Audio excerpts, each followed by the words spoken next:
Okay, yeah, I have been working on statistical machine translation since late '95. So probably some of you know machine translation is an old endeavor. People have been working on it for many years.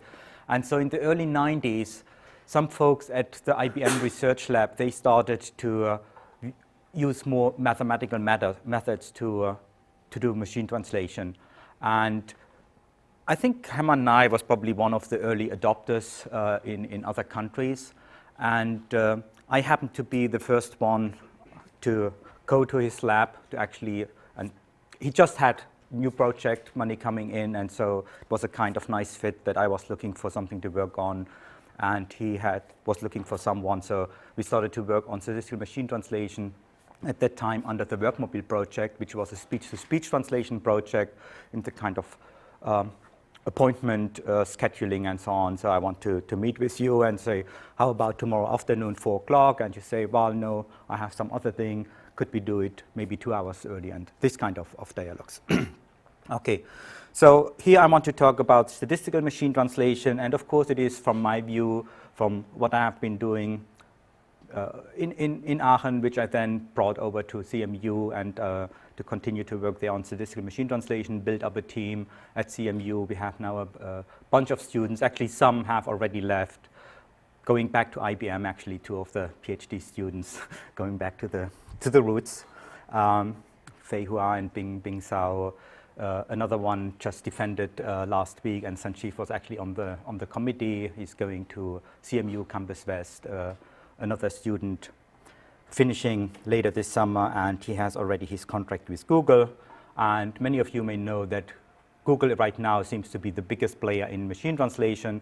They have the machines to crank through large data, which is currently essentially the name of the game. And they have lots of smart people, right? And from all over. Actually, a bunch of Aachen folks went over there, so it's kind of funny how things spread out. Okay, here a quick overview. What I would like to go through, maybe some things we have to go pretty fast. So it's more giving you an overview and kind of impression what it is all about, right? So I don't expect you that you go back away and say, okay, now I understand all the details and so on. And of course, this is also the basics. So I was just at ACL. Some of you may have been at ACL just the other week. And it's exciting how much stuff is going on. I mean, also in other fields, but also in MT, how it spreads out, how it started from these generative models I'm going to talk about here, and how much now techniques from other areas, especially in machine learning, are now incorporated, and different things tried out in the field, and some look rather promising. Of course, some you try it and it doesn't work, and then you have to try something else. Okay, so I will start with some translation examples just that we know what it is about. I will position statistical machine translation with respect to some other approaches, talk a little bit about MT evaluation, then the word alignment models, which are essentially the basics of all the stuff which we built then on top of it. Then we can go on to phrase translation. I would expect that Phil Resnick may cover then also hierarchical models, which I'm not going to cover here. So I stay with phrase translation, and then I talk about the actual decoding process. And you will actually run some experiments later in the afternoon doing some of this stuff then actually. Okay, so why should we do machine translation in the first place? I think this is the reason. I don't understand the word here. I see there is a number up there, 0162, but I don't even know what this number may mean, right? There is a 61, so this is all I get out of here. Maybe 1 or 2 of you get much more out of this here, and they could tell me what this story is about. Here I have an automatic translation. Now I can also tell what it is about. This is not a very good translation. Actually, it's not too bad, but there are some serious problems. But I know there is now a meeting going on between some foreign ministers of which countries and so on. And already the first sentence, the third meaning, 2 days between foreign ministers. So it kind of sounds a little bit odd. Was this now the third meeting which lasted 2 days, or was it on the second day of this third meeting and so on. But when we go over this, we see some problems, and maybe if I have some background knowledge, I even know this cannot be correct, right? And I can, sometimes actually translation errors are not as bad, even those where people say these are very poisonous, for example, in negation. Actually, sometimes you can observe that a speaker makes a mistake and may drop a negation. And you spot it and you know this is not his opinion. He's not saying that this should be the case. He's actually denying. So sometimes we can spot these errors. Okay, so this is actually a translation probably from 2-3 years ago. So now things look a little bit better. For Arabic, it works already pretty well. For Spanish, it works pretty well. For Chinese, well, not so good.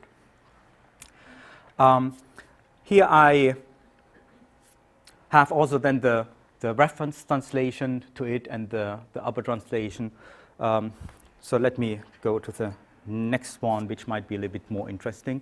So here I have an example which shows already a little bit what's actually going on in a phrase-based translation system. Right, so I have a source sentence which is Spanish in this case. I have a reference translation and the hypothesis which was generated by the system. And here we can see how actually this translation was now built out of shorter fragments of phrases, right? And these phrases, they are now not necessarily linguistically meaningful phrases, so they can just go from some position to some position. So it's just a sequence of words. Some people work on systems which are more syntactically oriented and which preserve more the boundaries as you would bracket a sentence or a parser would bracket the sentence. So the first one is pretty okay, por lo tanto, comma, therefore, right? And we see here some score. So this partial translation comes with a cost, right? And this is then actually the models which we train that they tell us how expensive is it to use a particular fragment in a translation. And we have to add up these costs, and this is how we select which one is the best translation. The one with the least cost is the best translation, according to the models, not necessarily according to your judgment. Then we have here some others. And here it looks like that might be even not, when you just take the phrase pair, it might not be even a very good translation, but it may balance out when we go into some other phrases. Okay, so this is what's going on. It's going on typically in a phrase-based system. And now we can look how you actually build this kind of phrase-based system. So first, a little bit where we are with the statistical approach, why we use a statistical approach. So what are the advantages? We start out and we generate a lot of alternative translations, right? We don't know how to generate the correct translation, so we throw out many alternatives, which we call here hypotheses. We score each hypothesis, and we select the best one, so the one with the lowest cost. So the advantage of this is that we can actually avoid hard decisions. Essentially, we use many different pieces of information which overall make the decision, right? Sometimes we can even guarantee that we have an optimal solution. This is not very often the case.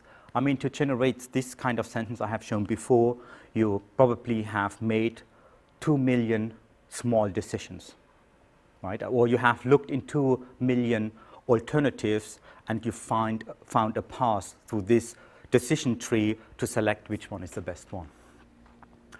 Speed can be traded with quality, so it's not an all or nothing. It's not you have 3 seconds time, either you have a translation or you skip it, right?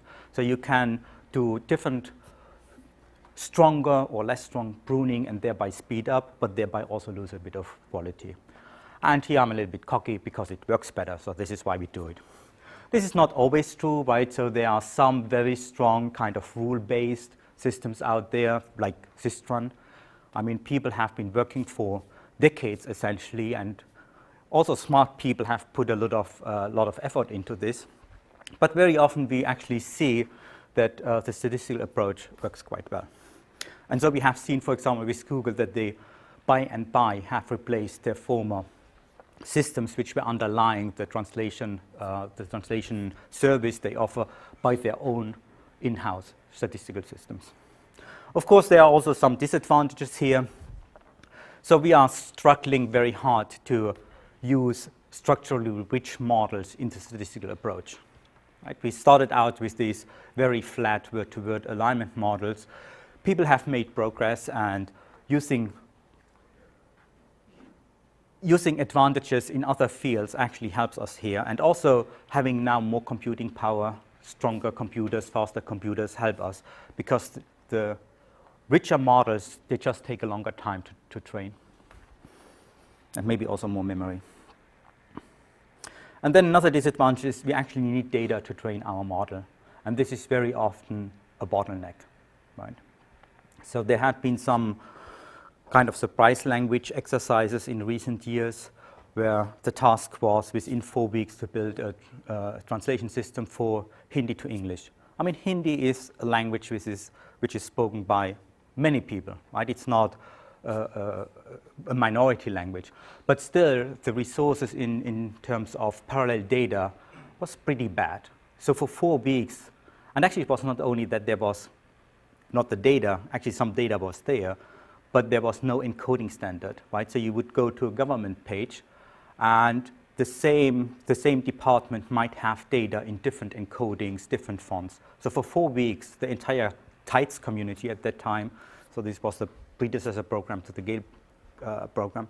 So dozens of people were only dealing with encodings and data collection and so on. So everyone was frustrated afterwards and said, never ever a surprise language exercise anymore. We didn't learn anything about machine translation. We only learned about fonts and encodings.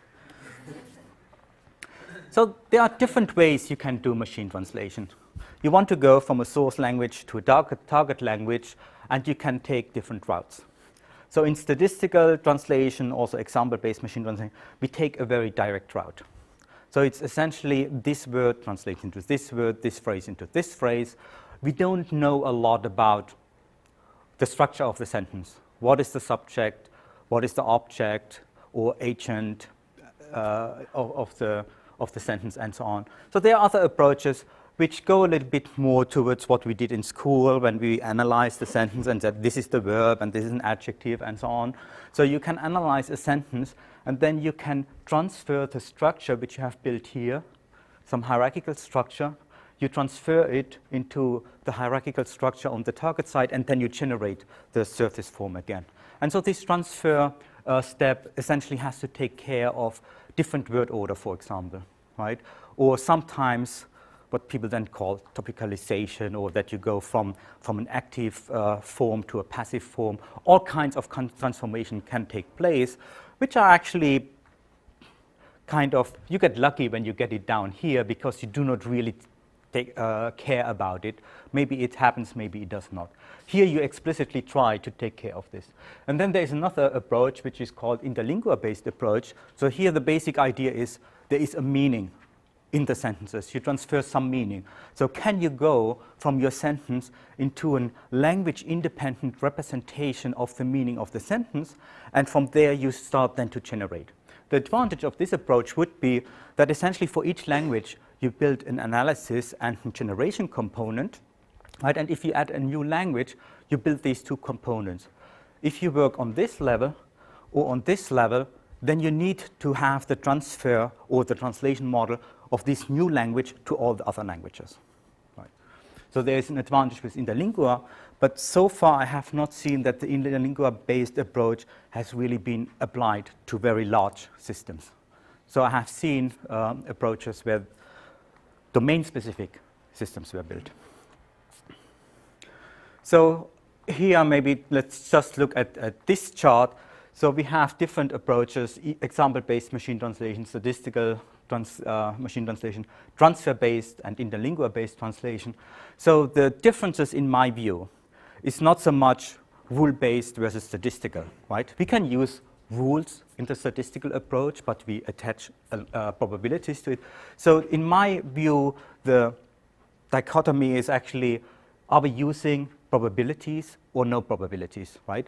Are we looking into the data and say this is more likely than this?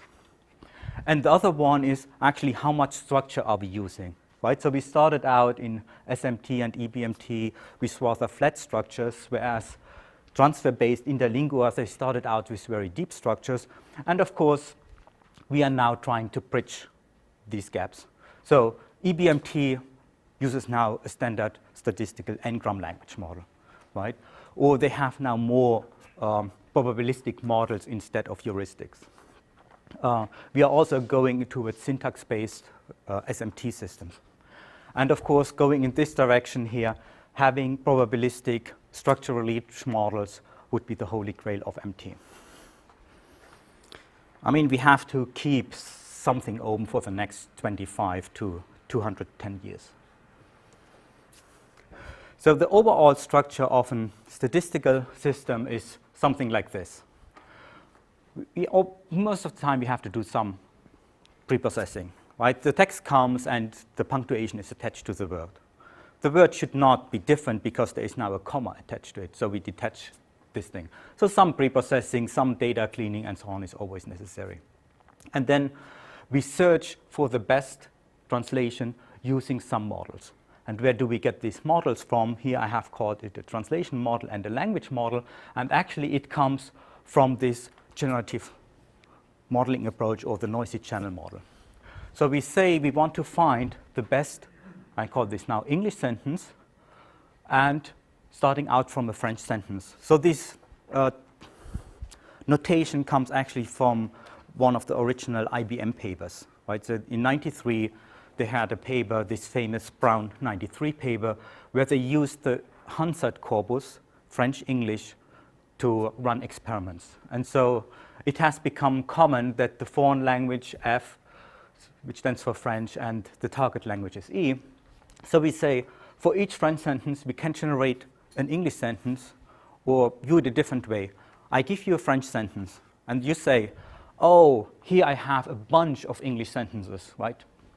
A couple of 100 million English sentences. And now I take each one and pair it and say, not good, not good, a little bit better, but not good, right? So what is the probability that any of these English sentences is a translation of the French sentence? Okay, so we want to have a model which gives you this number. How probable is this sentence a translation of the other sentence? And so the basis principle tells us we can actually we can decompose it in two questions. First, how likely is this a sentence in English? So this is the language model, right? A probability for this string. So you could also throw out just a random sequence of words, and you would say, this is not English at all. This is not a good sentence. This cannot be a good translation of any sentence. So this is one decision. And then you have this distribution here, and this looks pretty much like the first one. Now it's just reversed. So essentially what you do here is you say, I generate a sentence, and first I say, is this a good sentence at all? And then I ask a second question, how good is now this an explanation of my original French sentence? So if I have this one, how good can I generate now the original French sentence? So this is this noisy channel model, which is essentially the underpinning of all the SMT work which was going on over the last 10 years. In recent years, people are now also looking more towards into what they call direct model, where they just model this one in a log linear fashion by using multiple features, right? But this is kind of the pure approach. And as I mentioned before, I worked in Hermann Nei's lab in Aachen in the late 90s. And at that time, it was really problematic to justify a phrase-based approach. Because in here, you don't see the phrases. Bayes essentially tells you if you do this right and you do a word-based translation, then you have the least numbers of errors. And so Hermann Ney had a hard time accepting when Franz came with a phrase-based system which outperformed the word-based system. He always believed if the word-based system is done right, then it should be at least as good. Things proved differently, so today everyone is using some larger chunks, so word-based translation never proved to be doable. And actually there's a reason for this, or several reasons for this, right? Because the models, and we will see this maybe in a minute, we do very severe approximations, right? So we start out and say we want to have this probability distribution, but we have to break it down, and we have to make approximations. So you cannot really guarantee when you make all these approximations that you still model what you set out to model. And another problem is maybe it would work if you have these infinite amount of data, but of course when we have limited amount of data, then some other effects may creep in. So what are some of the tasks in SMT? We have to do the modeling. So far I have only written probability of F given E. We have to break it down. Then we do the training based on some bilingual and monolingual data. Then the actual decoding process, which is now given a new sentence, and having the models which we have trained, can we generate a new translation? And then some evaluation, and there's always the nitty-gritty stuff like data cleaning, parameter tuning, and so on. And I mean, sometimes you gain more with data cleaning than with a smarter model, unfortunately, right? So a lot of time needs to be spent on this nitty-gritty stuff. So just to mention what we do in pre-processing, like separating punctuation, I mentioned already, true casing. Often we train actually on all lowercase, and we have to do some processing on this. Cleaning, like typos, sentence alignment errors, and so on. Or removing sentences with many non-words, which introduce a lot of noise into the model.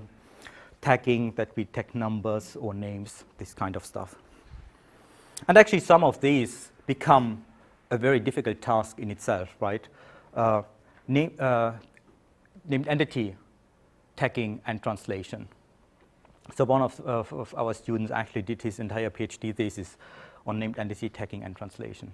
With number tagging, you might say, well, no big deal, right? Numbers are not so complicated.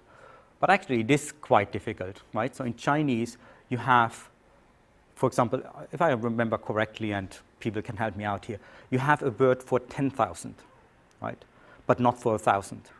So, and of course, there are so many numbers, you will never, ever learn them all from the data. So they would become unknown words. So you build in a kind of rule-based system.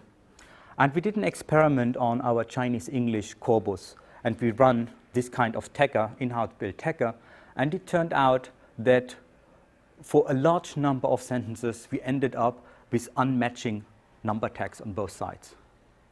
Right? And it's not clear, is this now mainly because, actually it was done by a Chinese student who speaks very well English, so I think he did a good job. But still, it shows how difficult it is to get this done. Before we go into the models, just a little bit about the evaluation. I mean, we want to make progress in the field, so we need some way to evaluate this. And what has become very popular in the last couple of years is to do this in an automatic way. When we started out, we had someone come in as a part-timer and evaluate the output of our system on a regular basis, doing a subjective evaluation. We also used word error rate, which is a metric which is used in speech recognition. You essentially just align the words to each other, find the shortest path. It's known as minimum edit distance or as Levenstein distance. We also use this in machine translation, but it's actually a problematic metric, right? Because for some languages you have so many reorderings which are valid, which you can do, but this metric would penalize it, right? So then currently the most fashionable is actually the blur metric. The NIST metric is already on decline, which is a kind of variant of the blur metric. And there are some newcomers which we now see also in official evaluations being done. So word error rate, edit distance, I already mentioned. There were some variations to it, like using multiple references, also edit distance with word moves, which is now more known under the TER metric, but people have used these modified metrics already in the 10 years ago. When we started out 12 years ago, our word error rate was always somewhere around 100%, maybe even 110%. So what do you learn from when you generate translations? And okay, I brought it down from 110% to 102%. Did we make any improvement today? Right? So Herman and I thought maybe we should first look just, do we get the words right? Because word error rate depends on the word order, right? So the first question is, do we even get the right words into our sentences? So this position-independent error rate essentially treats the sentence and the reference as a bag of words and just counts how many words did I get right in this. And then, of course, the numbers were somewhat lower and also a little bit more meaningful, because then you can first get the words right. Now, the most often used metrics are these n-gram-based metrics, which actually quite nicely work with the phrase-based systems and with the n-gram language model. So it ties in. So here the idea is I break down a sentence into all its n-grams. So I have this, do I get the words right when I look at the unigrams? But then I also ask about the word order. If I have 2 words, are they in the right order, or did I invert them? If I have 3 words, are they still in the right order? So I tune essentially from position-independent error rate towards word error rate. And right now, typically we go up to 4 grams. In the NIST metric, it was going up to 5 grams. And so let me show this here. Essentially, we calculate an n-gram position. So for each length of n, we ask how many of the needed n-grams do I actually generate. And it's called modified because I don't want to reuse an n-gram, right? If I have seen the word the, it may occur a second time in my reference, but it was only once it may occur a second time in my hypothesis, but it occurred only once in the reference. So I should not get credit twice for this word. And then because this is now a precision, so you ask, well, I can get a good blue score. I just output one high-frequency word, and the chances are high that I hit 1. So my precision is 1. So to balance this out, there's also this sentence probability, or sometimes called sentence length, the length penalty. So we don't have a recall. We balance it out, the precision, by requiring that we generate enough words. So here is what's actually calculated, the probability penalty. Just let me show what the probability penalty actually does. So if we generate too many words, then nothing happens, no penalty and so on, because you actually are already hit on your precision, right? But if you generate too few words, then essentially your precision is degraded along this slope, right? And so if you are too short by 20%, then essentially you lose 20% of your blue score. For the NIST metric, which was in fashion for a couple of years, it was a modification of this. There the idea was, if a word is difficult to generate, you should get more credit for it, right? So it used the information gain instead of just the n-gram counts. And it also had a slightly different length penalty. So it was kind of forgiving if you just were short a little bit, but then it really hit you hard. And so this actually seems to be one of the problematic things when you run these evaluation metrics. Very often you lose a couple of blue points just by tuning your systems to generate shorter translations. So we just had, again, this kind of problem a couple of days ago. We tune on one development set, which has short reference translations. So we tell our system, well, be concise. Don't babble too long, right? And then we go to another test set where now the human translations were actually a little bit more verbose. So now suddenly our translations appear too short, right? And the length penalty hits us. I don't feel that we have now a worse system because the reference translations are a little bit more verbose, but the blue score tells us you lose big time, right? And it can be in the range of losing 10% of your score. So this is always a bit of an issue. So I don't want to go into these details. There are some new metrics, especially the TR, translation error rate, which is close to what I had mentioned before, essentially a word alignment error rate. But if you shift an entire block of words, it's counted only as one edit operation. So it takes care of this a little bit better. Then the Meteor, which is developed at CMU, there you actually do a precise alignment between them, and you use the match and also a fragmentation score, right? So this is another variation. And TER is interesting because it's used in the so-called HTR. So in some of the projects, there's now, again, a human evaluation, which means you generate your output from your system, and then someone has to post-edit your output to make it okay,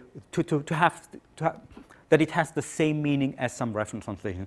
You don't have to generate the same reference translation because you could have a different expression, different word order, and so on. So the human post-editor, he knows there's a reference translation, I know what it should be about, and he post-edits your output.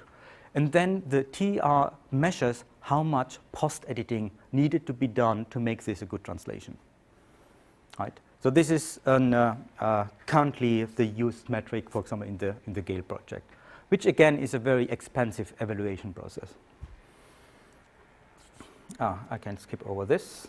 This was for our own purpose. Okay, so summarization here of this section. We do automatic evaluation because it's cheap, it's repeatable, we can run it every day and so on. And for most part, it correlates reasonably well with human evaluation. And there is not so much difference. There has been a lot of studies showing, but my metric of the day is better correlates better to human evaluation than your metric from yesterday. And then you go to other language or to other test set, and it's just the other way around. So I would say there are a number of metrics which correlate reasonably well with human evaluation, and human evaluation itself is problematic, right? You evaluate today, you give it a score, you come back tomorrow, and somehow coffee didn't taste well in the morning. You will come up with a different grade. So there has been many different metrics. There will be again actually NIST, who is running these kind of large-scale evaluation. They are coming up with a workshop later this year about evaluation metrics, how to evaluate evaluation metrics and so on.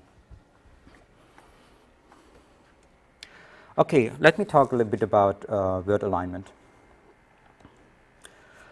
So as I mentioned before, the basic principle here was base decision rule. So we have the French string, the English string. I introduce here the notation again. So I use the suffix for the position in the sentence, right? And we built these two models, the language model and the actual translation model. Okay, and I mentioned already why we have this inversion of the translation direction. In a way, it looks funny, right? Because you would say, if I can solve this problem, why not solve the original problem? But as I mentioned, this language model actually is explicitly modeling what is a good sentence in your target language is really helpful. Okay. So the notation here, just take a quick glance at it. So the interesting part is that we actually want now to introduce an alignment between the two sentences. And what do I mean by alignment? Essentially what we see here. So I have a German sentence, which I even can pronounce, an English sentence, where I have already problems. So I don't like the French examples, they just beat me. So what we see here is that we very often have these one-to-one alignments, right? And also that very often it really goes step on this side, step on this side, this kind of monotone alignment. But then here we have one word which is aligned to two words. And this is now my manual alignment, right? And up here there's an English word for which I didn't align anything. Here I have two words which align to one. And actually this is an interesting example because the word acht is the one which aligns to 8. And Uhr would be translated in o'clock, right? So if I would have here 8 o'clock, then I would align this word to the o'clock. Here I say 8 in the English sentence essentially means 8 o'clock. So I align both. But it's not clear that I should do it, right?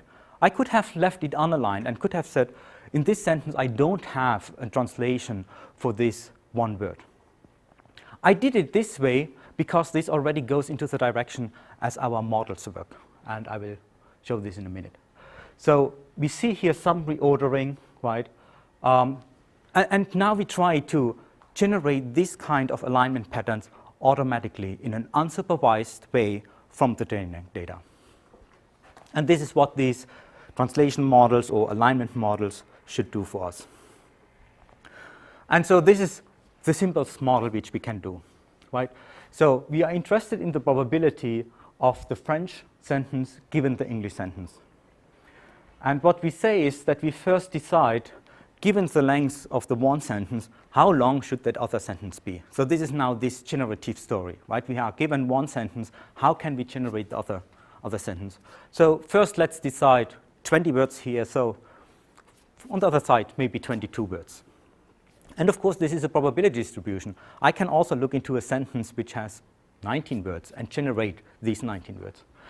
And then here I have a product over the positions, and I say that I generate now each word one by one, given the information on the other side, right? So it's currently conditioned on the entire sentence on the other side. So each word could contribute in some yet to be determined way.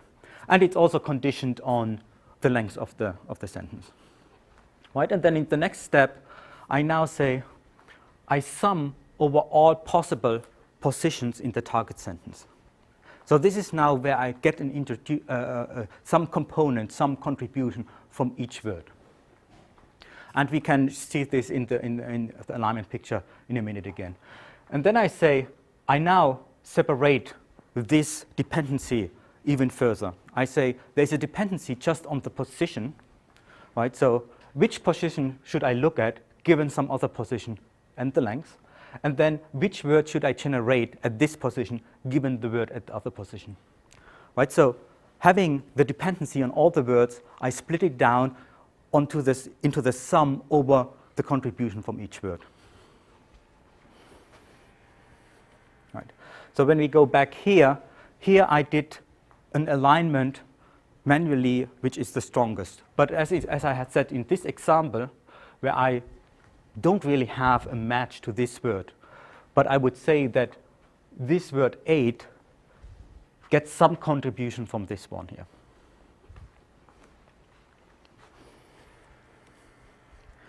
So now we start with some simplifying assumptions. And one is that we say actually the position probability is uniform, right? So I don't care if it's now the third position or the seventh position. So I just say it's uniformly distributed over all positions, which is 1 divided by I. I is the length of the sentence.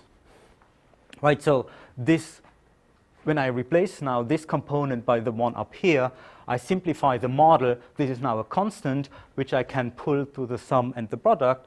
So it becomes this factor here, and I have now just this lexical probability. Right, so my alignment here is determined essentially by just the word-to-word probabilities. And in another other way around, I have to estimate this word-to-word probability. So this is my statistical lexicon. I have to determine this from the corpus. Right, and so here it's just how many different alignment positions can I generate in this matrix. And so each one contributes with this factor, and here is my sentence length model. And this is the so-called IBM1 model, which is the simplest model which we use, whereas the one where we still have this dependency explicitly modeled is the IBM2 model. And here just some pseudocode, how do you train this model? And this is, for example, implemented in the GISA toolkit, which you probably use this afternoon, even if you don't look into the code. So essentially what we do here is we loop over the entire corpus. So we take each sentence pair, and for each source position in this, in the current sentence, we first sum. So we first sum over the entire column of the target words. So here we build this sum, and we renormalize it by the sum. So essentially we have the global lexicon, and if we want to align one sentence, we say all these other probabilities for the words which are not seen in this sentence pair don't don't have an influence. I don't care about those. So I redistribute my probability mass over those words which I actually see in this sentence pair. So this is going on in this one here, that I renormalize. So now essentially the sum over all the column, all the words in the column is 1, right? And then I redistribute the probability. So this now gives me a fractional count in each sentence pair, which I accumulate over the entire corpus. And the second part is, at the end of the corpus, I renormalize now these counts into a new probability distribution, right? And I actually start out with uniform probability. So if I have no information, I say each word aligns with the same probability to each word. Or in the lexicon, if I have 1,000 words on each side, then the translation probability is 1 divided by 1,000. And I go over the corpus, and now some word pairs are seen more often. So this count here is larger for some pairs than for other pairs. If I then renormalize it, then I see now a probability of 0.3, and others have 0.1, 0.07, and so on. So just by co-occurrence counts over several iterations, I actually generate this probability distribution. And this is what is known as expectation maximization algorithm, right? So it's an instance of this general principle how you can estimate your probabilities.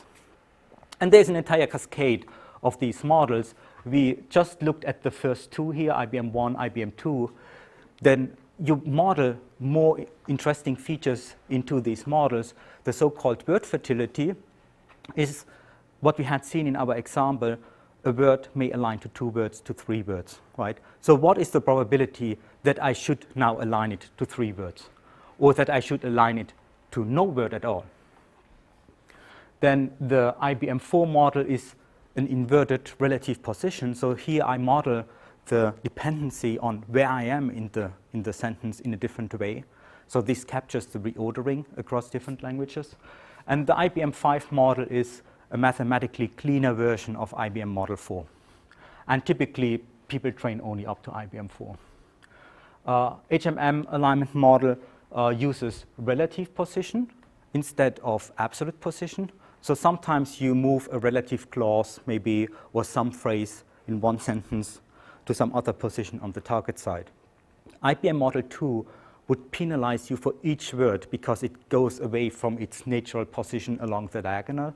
With the HMM model, we modeled essentially that we can move the entire block and get penalized only once for this. And it gives slightly smoother alignments, and in alignment error rate, it works better than IBM Model 2. Dekai Wu did what's called bilingual bracketing, or ITG, inverse transaction grammar, and so on.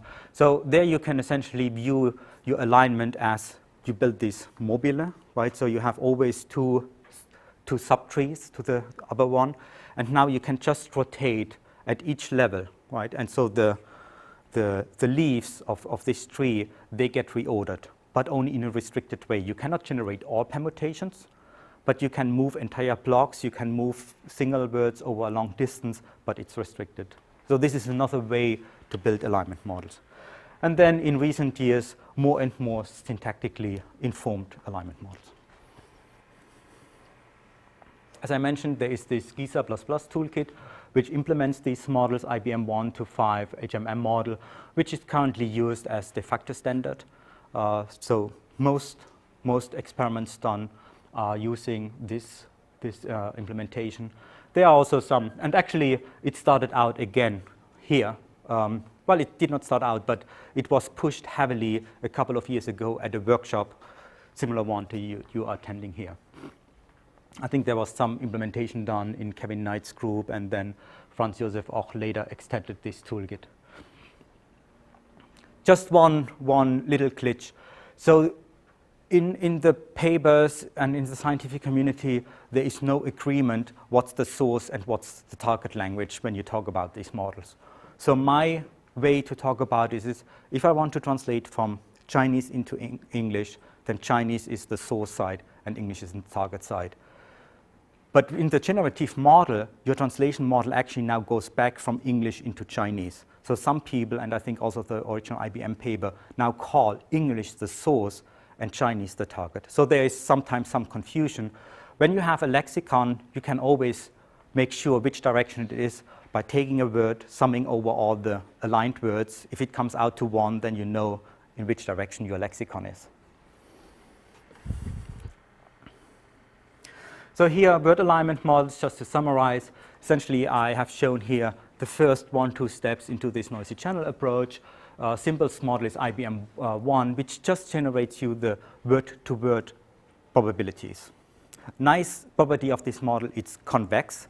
So independent of your starting, of your initialization, you come to the global optimum. And this also makes it a good starting point for the higher order models. So essentially you go from one model to the next model and you add more parameters in the next model, which are then maybe uniformly distributed, but you have already a well-trained model from the previous, or component from the previous model. We train with expectation maximization, and it's this entire cascade.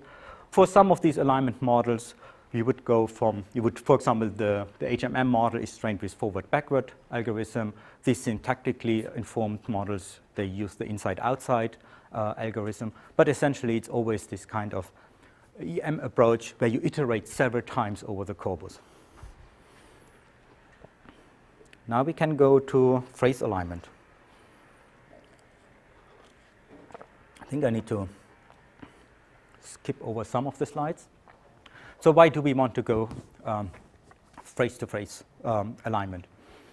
Essentially, we can capture some features of the language pair without burdening this word-to-word alignment model.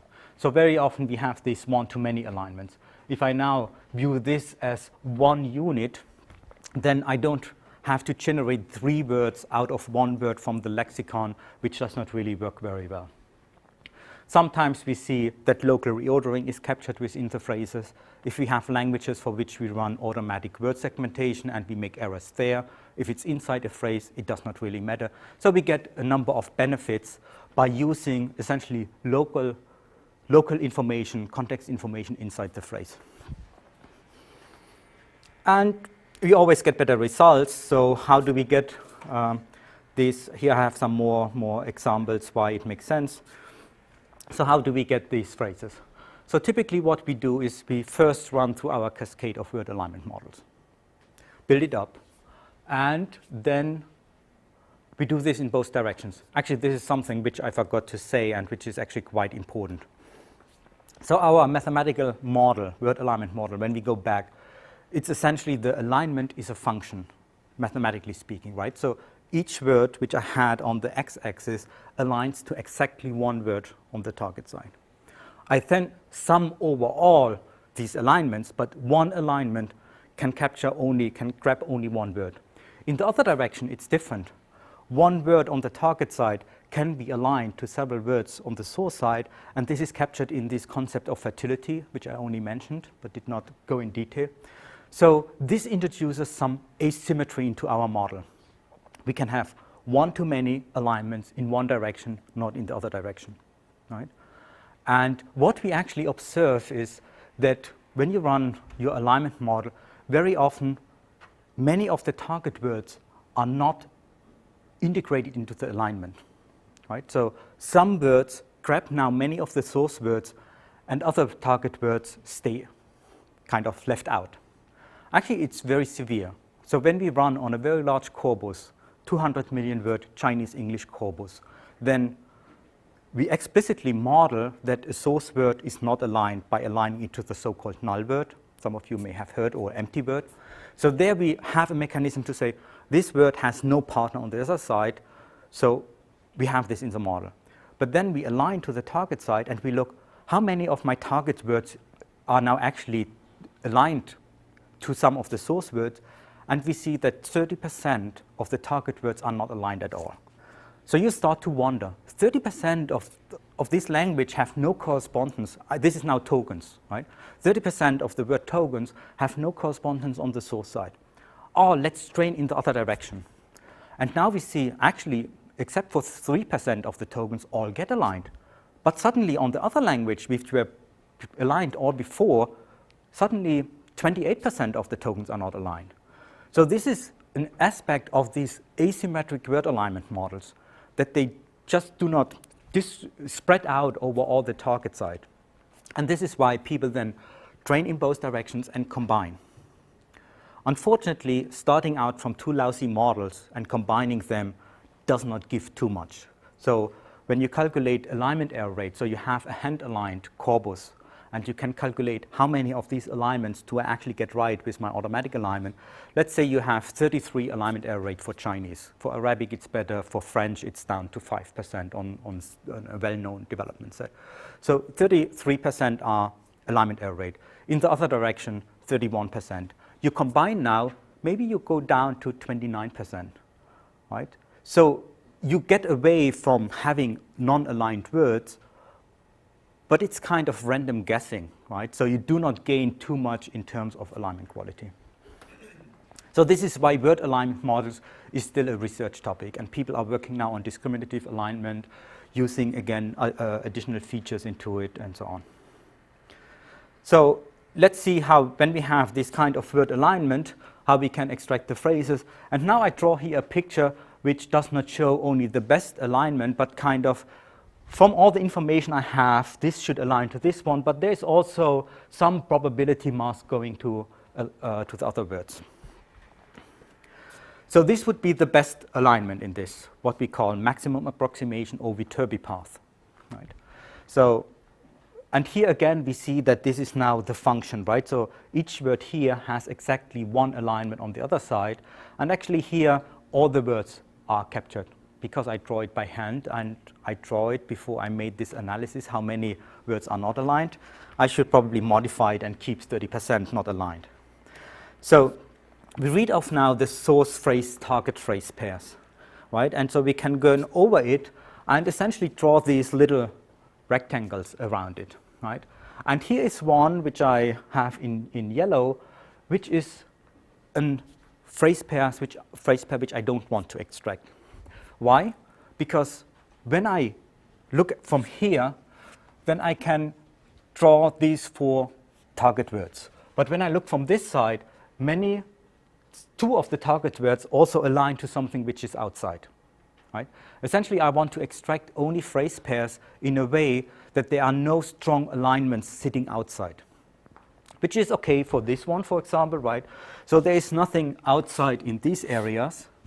But when I draw this one, then I have something outside here, something outside here. So it would violate the condition that I want to capture all translations on the other side. And there are different heuristics how you extract or how you combine Viterbi paths from both directions and how you extract this. So I mentioned already the asymmetry here. So we train in both directions. We have the Viterbi path in one direction. We have the Viterbi path in the other direction, which is now actually a function when you look from this side, right? So here we had 2 in this direction, but it cannot be 2 in this direction. So now we adopt some other points here. The intersection here, there we feel this should be good alignments, right? If from both directions they are sanctioned and they are taken into the Viterbi alignment. So we start out with the intersection, and then there are different heuristics how you fill now the gaps you have from here. And for example, when you use the Pharaoh or Moses script, or there is a package from Talp in Spain. So there are names like grow diag final, and so on. So these are names for different heuristics how you combine and fill the gaps for these alignments. And then again, we fill the gaps here. We extract the phrase pairs right into a phrase table. So this we have set. So the result of this step is that you have essentially a large file, and I mean large file. Largest so far was 110 gigabytes. So you write a file where you have all these pairs. And the next step is essentially sorting counting, right? Because you want to see which source phrase was seen with this target phrase how often, and also in the reverse direction. So it takes 2.5 days, and your Unix sort will probably do the job if your hard disk is large enough, because it needs all the temporary files. Maybe it fails because you had only 500 gigabytes of disk space. So people start now to go towards distributed processing, Hadoop, and so on. And then it takes 20 minutes. So engineering actually becomes more and more a part of what we have to do. Okay, we can evaluate the quality of the alignment with alignment error rate. Don't go too much into this. I wanted to show a different approach to phrase alignment. I just show it because I did it and I liked it. Actually, in some situation, it works quite nicely. So the idea is not to use the Viterbi alignment, but essentially just to ask, given all this information here, and if I'm interested in this phrase pair here, where do I find the best target phrase? And so here it uses all this information in the entire matrix by essentially saying, I need to find this range such that I have strong alignments inside, but no strong alignments in these regions, but I may have strong alignments outside. So the outside aligns to the outside, these are the four corners, and the inside aligns to the inside. And so this now becomes essentially a search over these two boundaries, right? If I move up and down these boundaries, then the contribution in these areas changes. So this is what we see here. I want to modify E1, E2, and so essentially just as a little sequence, right? So I go over these different alignments, and I can calculate the alignment probability over the entire matrix, right? And so I find one which gives me the peak, and I say I take this one as the target. And the interesting point here is that we use this actually as online search. So we don't build a phrase table beforehand. So we can say when I have a sentence to be translated, I can look if an n-gram, a word sequence in this test sentence, occurs anywhere in the corpus. And then I can do this alignment on the fly, which has the advantage that when you have a larger corpus, building the phrase table needs to be restricted. Typically, when you go beyond 5, 6, 7 n-grams, your phrase table becomes too large. You cannot load it into memory. If it's in the database, you also have problems accessing it fast. And so here, if you find the entire sentence in your corpus, you can use it. If you find a 20-gram, you can use it. The disadvantage of the online alignment, not necessarily of this approach, but the online alignment, when you build a phrase table beforehand, you can use the frequency, how often a phrase was paired with a phrase. And this is actually a strong feature. Other features which you use is by calculating what is the probability of this phrase pair being aligned to this phrase pair by going inside and summing again like IBM 1 word alignment model. You build the product and sum over the word-to-word alignments. Right? So for example, the Faro phrase table has 5 features, 2 of which are the relative phrase frequencies, 2 of which are these when you look at the word level in both directions, and 1 is just a constant which is used as a counter for the phrase. Okay, so I skip over the mathematics. Essentially, it's just calculating IBM 1 probabilities in these different areas. So it uses the entire sentence into account, not just the phrase itself. As I mentioned, we can use this as online search, phrase search, and we use the suffix array, which has shown up in recent years in several works, right? Because you have a very efficient search for n-grams in large corpora, right? And so essentially you load then the entire corpus with this index, and you search for the n-grams, and then you run the alignment. Of course, you could also calculate in Viterbi alignment beforehand, and then use this to extract the alignment. So here I have some information about the suffix array, which I skip over now. So this is a standard data structure, right? Similar to a suffix tree in its performance. So let me summarize this section on phrase-based translation. So we use it because we can use local context, right? And we get better performance out of it. The phrase alignment is based on the underlying word alignment. This is for most approaches. There have been only very few attempts to really train a phrase model directly. And there's some problem with it because the phrase translation probabilities and so on, they are not part of the original model. There's no integrated model. We start out with these well-defined word alignment models, which have some flaws. So we train in both directions, we combine them. So we start already out with some heuristics. We have more heuristics to extract the phrase pairs, and then we calculate some features on this.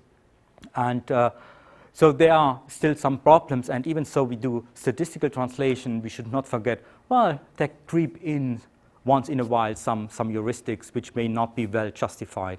And essentially you run the experiments, for example, which one of these heuristics gives you the better phrase table and the better translation. Looking from both sides definitely helps. There are some attempts to build more symmetrical alignment models in the first place. You get the symmetry through the alignment, indiscriminative word alignment, and so on. Phrase translation tables become very huge, so we restrict the phrases to a given length. With online alignment, we can get away from it. What we often do is that we actually look into the frequency of the source phrase. So, for example, when we build translation systems on a PDA, right, where we need small models. So maybe you have seen a 5-gram very often, some standard phrase, right, maybe a greeting. So you want to have this in your phrase table, but a bigram which has been seen only once, you can afford to kick it out. Right? So you can use this kind of information to actually build smaller models. Right, and with the online phrase alignment, we use suffix array to find these n-grams very quickly, and we can do the phrase-to-phrase alignment in the sentence on the fly, which takes, of course, some time, so it slows down. But actually, our lecture translator demo uses this online phrase alignment and runs in real time speech-to-speech translation. What is actually the time? I don't keep track here of the time. 10 out of 10. So maybe we can entertain a few questions. Okay. Then I didn't even get into the decoder, but maybe Philip can then take up and.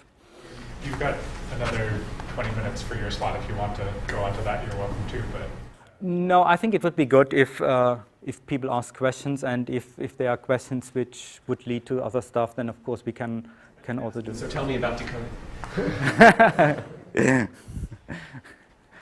Okay, so let's push this question a little bit back. Are there other questions? So let me ask a question. Who of you has been working on machine translation one way or another? Okay. So most people are more on the speech side? Yeah. Okay, you can do speech, of course, sure. Yes? What's the link between statistical machine translation and statistical approaches to speech? So one approach is that we actually just played copycat and copied everything over what people, not me, but people have learned in speech recognition. So essentially this initial approach, this picture which I had shown, right? This is the picture which you can put in as a first slide, how you build a speech recognition system. Right? There you have also the noisy channel model, and you have the language model, and instead of the translation model, there you have the acoustic model, right? And it's pretty much the same architecture. You use Bayes' decision rule to go to the two models. You train your language model, which is identical what we use here, an n-gram language model. And of course, there for your acoustic model, you have to do quite some fancy stuff. And here we try to do some fancy stuff now for the translation model, right? So in a way, this approach, the generative model, training from data, building the decoder, and so on, really started out. So Hermann Ney himself, with whom I worked in Germany before I came to CMU, he actually was a speech guy, right? And at some point, so when I came, there were 4 PhD students working on speech, writing speech decoder, running experiments, and so on. And so essentially we started out by just saying, what can we take over? And of course, the alignment models look different. But even the first alignment model, so the HMM alignment model, is the thing which we started out to work on. So even, okay, we use now HMM models in machine translation. We have been using the HMM model in speech recognition for a long time. So There is really a lot of things going on in parallel. And of course, there are now other connections, because when we do speech-to-speech translation, then we have to find good ways how we connect now these models, right? And so we experiment, for example, when the speech recognizer not only outputs its first best hypothesis, but actually the entire word lattice, right? We can use this entire word lattice as input into the SMT decoder, that we have all the alternatives, right? Because when you go through your graph, you will find paths which have a lower word error rate than your first best. So again, the model is not good enough to tell you this really is the best hypothesis. And it's the same as in machine translation. So our models are too weak to rank the hypothesis in the right direction. So we go into alternatives, we find better ones. We could now translate an n-best list, but of course this is a runtime issue, right? So the graph is a much better representation of all the alternatives, and we can put it into the decoder. You see more publications where a confusion lattice is put into the decoder, because this is easier. Now actually I'm talking about the decoder. This is easier with your reordering model, right? In speech recognition, you have monotone decoding. The signal comes, you map to the word, and essentially in your trellis, it's a monotone path. Translation, one of the big problems is actually the word order. You go to another language, they somehow screw up, right? They bring the words in the wrong order, right? And so now you have to introduce this into your search algorithm. You have to do some reordering, and essentially it becomes a traveling salesman problem, right? If you allow for any reordering, right, you have all permutations. This is essentially the traveling salesman problem. We can do this for sentences, maybe up to 4 or 5 words, and then we have to start to cut it down. So typically we only reorder within a sliding window, or we say we can keep untranslated a small number of words, but at some point I have to close the gaps, or this ITG can allow, I take 2 already translated areas which are next to each other, and I can swap them around, which also is a restriction of the reordering patterns, right?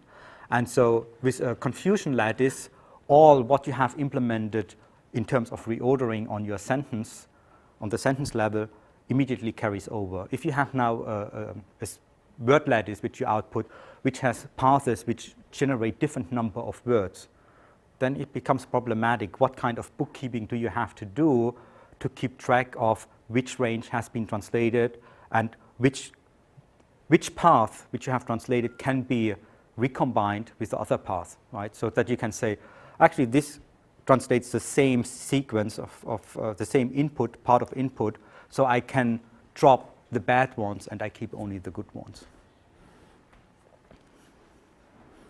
Do we have? Yep. Well, I was just wondering, say you wanted to go into this deeper knowledge, you wanted to incorporate syntactic or semantic features, which model would you be likely to put it into, or where does that integrate into? Yeah. So there are different points where you can integrate it. One is actually, fortunately I don't have a picture here. I may have it in some, I'm going in the wrong direction. So let's just go back to this original, to this picture. So here's already one way where you can integrate these additional features. For example, you could imagine you parse now this sentence and you generate a parse tree here. You parse this one and generate a parse tree. So you could now look into subtree alignment and say, actually, I want to stay within subtrees, right? Not as a hard boundary, because the trees are not isomorph even under rotation, right? But as a kind of soft constraint that I use this as an additional feature. And when you go to some other alignment approach, so here we have the generative model, but you can also do a log linear combination of multiple features. You can use graphical models with belief propagation to train these models and so on. And then you can integrate many features, right? So actually a student just it was a paper actually also at the ACL workshop. So he used this now as a graphical model, right? And so essentially you want to have evidence that this point should be 1, signaling this alignment, right? So you can use the word identities the lexical features, but you can also use the part of speech, right? So this is a pronoun, right? This is a pronoun. So is it a pronoun? Okay, I think. So this gives you additional evidence. Verb goes to verb, but not always, right? Or you could say, actually, this is a high-frequency word, and this is a high-frequency word, but this is a low-frequency word, and the other one is a low-frequency word. You can use this as information. If you are within the same, let's say, within European languages, you can even use word identity because the name may be the same on both sides, right? So you can essentially throw all the stuff in, and you can integrate this syntactic. So one student did experiments with using the distance within the tree. You go from one leaf to another leaf over, maybe you have to go to the grandfather and then go again. So this distance gives you some neighborhood information. So this is one way you can build it in. And then you would still be in a phrase-based system, but hopefully your phrase table is a better one, right? Of course, you could also say, actually, I don't want to learn these word-to-word phrases. I want to learn subtree to subtree, right? Treelets. And this is what some people are working on, that they say, I align now my two parse trees, and I learn now which part of the tree aligns to which part of the tree, which essentially gives you transfer rules more in the flavor of a transfer-based system because it may have non-terminals, right? Some people work on, I use a parse tree only on one side, but the string on the other side, maybe the other side is a minority language for which I don't have a parser. So in a way, I can induce the parse tree on the other side, but what I'm essentially doing is that I map the parse tree to a string. And there again, it's then a different flavor if you have it on the source side, on the target side, and so on. So there are different variants, and then actually the decoder uses this information. So the decoder becomes then kind of parser, right? A chart-based decoder. Whereas in the phrase-based system, the decoder is simpler. Essentially, it's a left-to-right sweep, searching for the best path, which allows some local reordering, right? So it's closer. The decoder is closer to the kind of decoder you would use in your speech recognition system, except that you have to allow for reordering. Right? And you also mentioned then semantic features, right? And some people have started to work on to build on top what they did for word sense disambiguation, for example. And first attempts didn't work out, but now it seems that people learn how to use this kind of information to, for example, augment the phrase table with additional features, which then is used in the decoder. I was just going to ask to follow up, has anyone ever shown that using those tree or subtree type features has actually increased their score, or is that just something that they're trying out and they're not sure yet? So it was a long battle, which is still going on. Some of you may have heard of the T-shirt bet. So, okay. So 4 years ago, there was a workshop here where they tried all sorts of syntactic features if it can improve the statistical machine translation system. And at the same time, there were activities going on in Institute in California, Kevin Knight, Daniel Maku in ISI. They had been working on syntax, and Franz Josef Auch made the bet, syntax will not give a significantly better translation. I don't know the exact formulation, but essentially this was the idea. Right? They had tested all sorts of syntactic features, it didn't help. And so for the last couple of years at ACL, Franz and Daniel would come with a T-shirt. One had, I won the syntax bet, and the other had, I lost the syntax bet. Right? But I think this is over. So ISI has now a syntax-based system which improves over their phrase-based system. Actually, Google now, in the last NIST evaluation, had, in some of the tracks, best results with a syntax-based system. Actually, 2 of my students did internship at Google, and they took their syntax-augmented system there and used it for different languages. It gave a small improvement over the phrase-based system for Chinese. It gave a significant improvement over Urdu, right? Which actually brings me to another point which we observe very often. So I would phrase it as data beats structure. Very often we build structurally richer models, right? And they work fine. we add morphology, fine, we get an improvement. But then when we go to more and more data, this advantage kind of withers away, right? Urdu was a small data track evaluation. So there, the syntax system showed a clear improvement. On Chinese, there was a small improvement. On Arabic, there was no improvement at all. Which also relates to, for Arabic, local reordering is probably all you need. For Urdu or for Chinese, you need longer distance reordering, which is better captured in these rules. Right. So, yes, we see, and I think right now there is a shift. So as we had a shift from word-based translation to phrase-based translation, I think there is now this shift going on. More and more groups are using actually the syntax-based models, various flavors of syntax-based models, because they believe that even if you don't get the improvement right now, in the long run, it just gives you more capabilities. Well, the other thing I was going to ask about that was, so if you're going from like SVO to SVO, maybe it won't help on that much because just you're lucky that the word orders happen to be similar. But if you're going from SVO to SOV and relative clock, if you get all these transformations having to occur between some of these language pairs, maybe you could say, well, we want to use some syntax information for a certain set of cases, and then for another set of cases, it's just a whole bunch of extra expense and slow. It doesn't help you that much. Is that, or is it just more of a general, I'm going to use one approach? Well, with SVO and so on, I think it's nice, but when you look at a sentence, there's more going on than just on this high level, right? So, for example, in German, which is an SVO language, but then very often you have an auxiliary verb in second position and the infinite verb in final. If you have a question, then the structure is different from when you have just standard sentence and so on. So very often, it's not sufficient to have a few high-level rules which would just do these kind of reorderings, right? In Arabic, verb comes first, needs to be moved second when you have English. But even second position, what is this now, right? The meeting which takes place today here in this room is, right? So my second position is way down the road. Is interesting, right? So it's second to the last. So, and this may already be way out of what we can do computationally in terms of reordering, because it just becomes exponential in the length. You had a question? So could you talk about the bilingual corpus that you need to train your model? How big do they have to be? Okay, that's a question which always comes up again and again.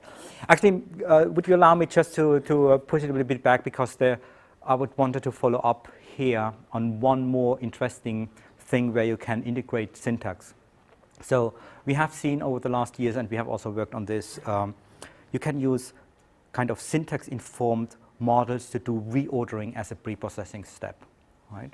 So it's difficult. I mean, you have to write a different kind of decoder to integrate it, but you can say, if I can learn maybe on this part of speech level or from syntax trees how I should reorder, and I use the alignment information. So essentially, I have to reorder my source side such that the alignment becomes more monotone. So now when you do the reordering, you can keep of track what kind of reordering you do. You learn a model, and then instead of just doing on your test sentence this one reordering, you generate multiple reorderings and again put it into a lattice.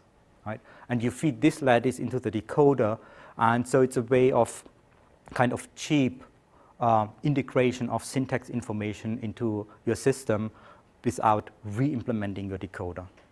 Right? So again, there are different ways where you can plug it in. So the parallel corpus. Very often you will see statistical machine translation only works with very large corpora. I would say it depends very much on what you want to do. Right? If you want to translate news corpora, for example, or parliamentary speeches and so on, so you better start with tens of millions of words or millions of sentences. Right? If you want to have something very domain specific, for example, you want to check in the hotel in some foreign country, right? So you want to have your cell phone or your PDA, you speak something in and translates into Thai. There, you need much less data. So essentially, it depends on vocabulary size. How much training data do you need to cover some vocabulary? And on our largest corpora right now is Chinese, 250 million words. Just as a kind of reference, the Bible has 700,000 words to my knowledge, right? So, I mean, it's essentially quite a shelf of books from which we learn. For Arabic, it's 150 million. European Parliament data, which is used in workshops for evaluations, is 35 million words. Hansard is, I don't know what's available right now, but I know they plan to stock up the French-English parallel corpus to 600 million words to train models on. But on the other side, I have run experiments. WebMobile was 500,000 words. The IWSLT evaluation uses 20 or 40,000 sentences, which is, I don't know, the sentences are 7, 8 words long, a very small corpus. And you can, the translations are not too great, but they are limited domain.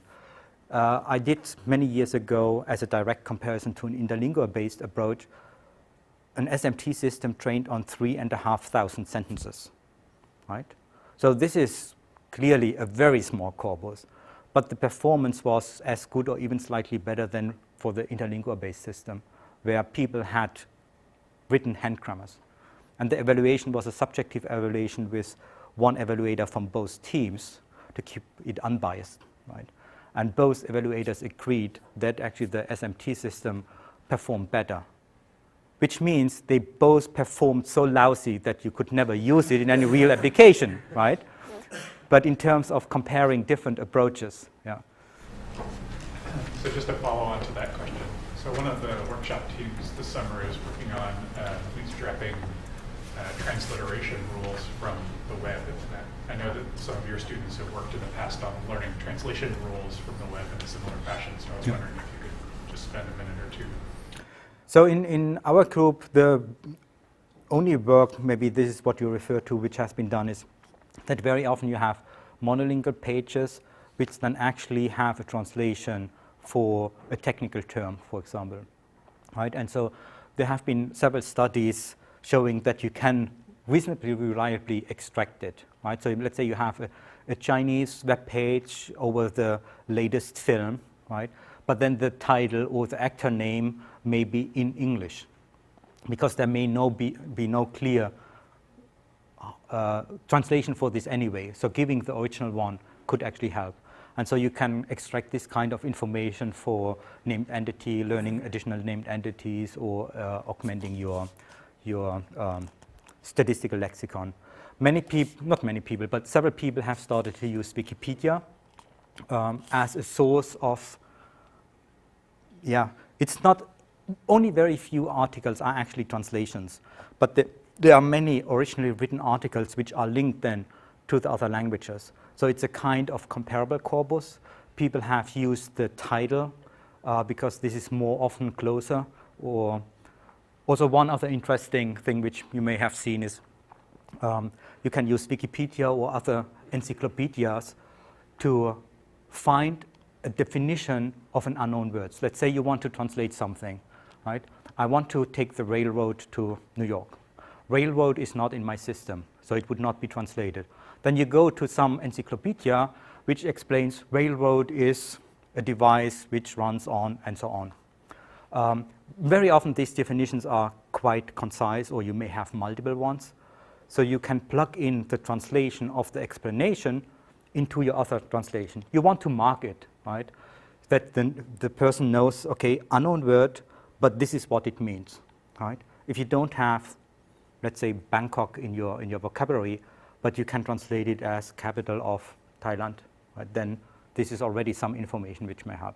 So this is one of the things which is going on and which is very exciting, using more and more diverse resources, going beyond parallel data, using comparable data. And of course, these alignment models may not do a very good job. So we have to improve our alignment models to get this information to the system.